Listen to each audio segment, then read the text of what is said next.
Hi guys, welcome back to our channel. இன்னைக்கு நம்ம எந்த எக்ஸாம்பிள் பார்க்க போறோம்னா எக்ஸாம்பிள் 1.6 தான் பார்க்க போறோம். இதில் என்ன கொடுத்துருக்காங்கன்னா x ஓட வேல்யூ கொடுத்துருக்காங்க 1 2 3 4 னு கொடுத்துருக்காங்க. y ஓட வேல்யூ 2 4 6 8 10 னு கொடுத்துருக்காங்க. அதோட ரிலேஷன் வந்து கொடுத்துருக்காங்க. show that r வந்து ஒரு ஃபங்க்ஷன் அப்படினு சொல்லியிருக்காங்க. find its domain and codomain and range னு கொடுத்துருக்காங்க. ஓகேவா? இதில் ஃபர்ஸ்ட் நம்ம பார்க்கும்போது என்ன பண்ணனும்னா x இது வந்து ரிலேஷனா இருக்கணும்னா x ல கொடுத்திருக்க எல்லா ஃபேக்டர்ஸும் வந்து y ல வந்து கண்டிப்பாக எங்கேயாச்சும் ஒருக்காவது மார்க் ஆகிருக்கணும். ஓகேவா? அப்படி மார்க் ஆயிடுச்சுன்னா நம்மளுக்கு வந்து ரிலேஷன். இதில் பாருங்கள் 1க்கு வந்து 2 இருக்குது, 2க்கு வந்து 4 இருக்குது, 3க்கு வந்து 6 இருக்குது, 4க்கு வந்து 8 இருக்குது. கரெக்டாக? அப்போது இதுலேருந்து என்ன தெரியுதுன்னா x belongs to x for each x belongs to x, அதாவது ஒவ்வொரு x belongs to xக்கும் there exists only one y belongs to y.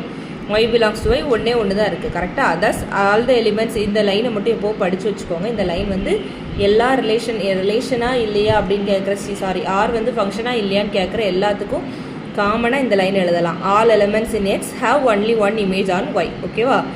அதனால அதாவது எல்லா எலிமெண்ட்ஸ் எக்ஸில் இருக்க எல்லா எலிமெண்ட்ஸ்க்கும் ஒரு இமேஜ் ஒயில் இருக்குது. அதனால ஆர் இஸ் அ ஃபங்க்ஷன். ஓகேவா? அடுத்த டொமைன் எழுத சொல்லியிருக்காங்க. டொமைன்னா என்ன வரும்?